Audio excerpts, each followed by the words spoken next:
Howard Shore is one of the acknowledged masters of the art, pursued by the world's best directors. He's composed scores for more than 60 films, but even that couldn't prepare him for the epic scale of the Lord of the Rings trilogy. That mammoth effort won him 2 Oscars, and now the Canadian-born musician is in Australia to conduct his Lord of the Rings symphony. Jonathan Harley met with the maestro of Middle-earth.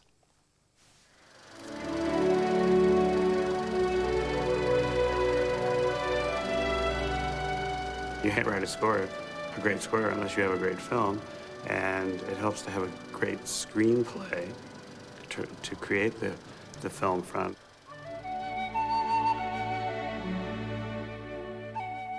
In the grand fantasy that is The Lord of the Rings, the score needed to evoke an entire fantasy world. The music played at the center of the story, to the heart of it, and it was just part of the storytelling, of the clarity of the storytelling.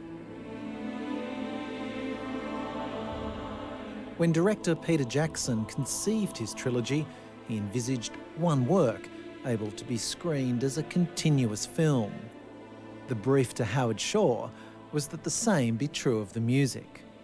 I felt like Frodo, you know, that you had this task that you had to do. You had to take the ring. In the case of Frodo, he had to take the little hobbit, had to take the ring to Mordor, to a place he had never been, and do this, you know, this very brave act. And he wasn't sure that he could do it either. And I think many of us may have felt that in the back of our minds, but we still put on a good face of courage, you know, that we could do this. And succeed Howard Shore did, winning the Oscar for Best Score at the 2002 Academy Awards for The Fellowship of the Ring, and again this year for The Return of the King. Now, after 4 years of composing, Howard Shore's conducting a 2-hour Lord of the Rings symphony.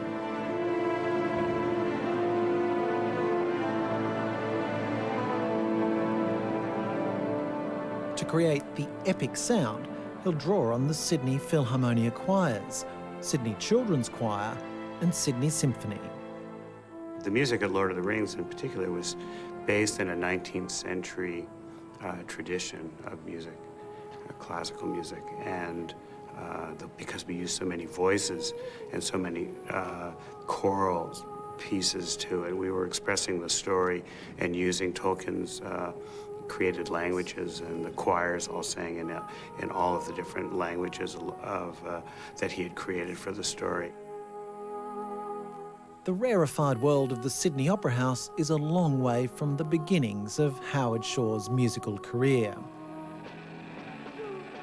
In the 1960s and 70s, he supported the likes of Jimi Hendrix, Led Zeppelin and the Grateful Dead, performing with rock group Lighthouse.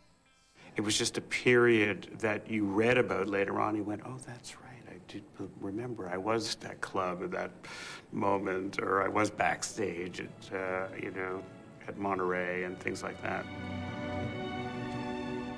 More than 3 decades later, with many of his peers long dead, Howard Shore is at the peak of his career.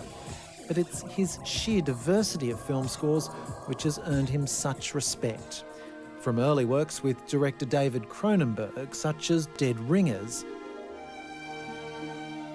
to the Tim Burton-directed Quirk of Ed Wood, the mainstream comedy of Mrs. Doubtfire, Daniel, hi. Could you make me a woman? or the suspense of Silence of the Lambs.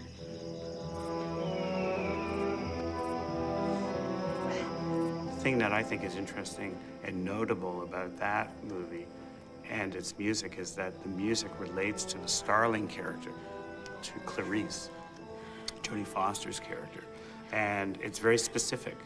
And it's different, much different than the way music had been used in that type of movie before. You would relate the music to Lecter, it's obvious.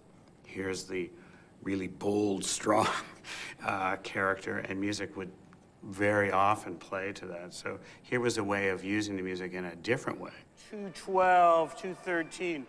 After more than 60 films, you'd be forgiven for thinking Howard Shore might take a break. But between touring for his Lord of the Rings symphony and with more film projects on the way, Howard Shore's showing no signs of slowing down.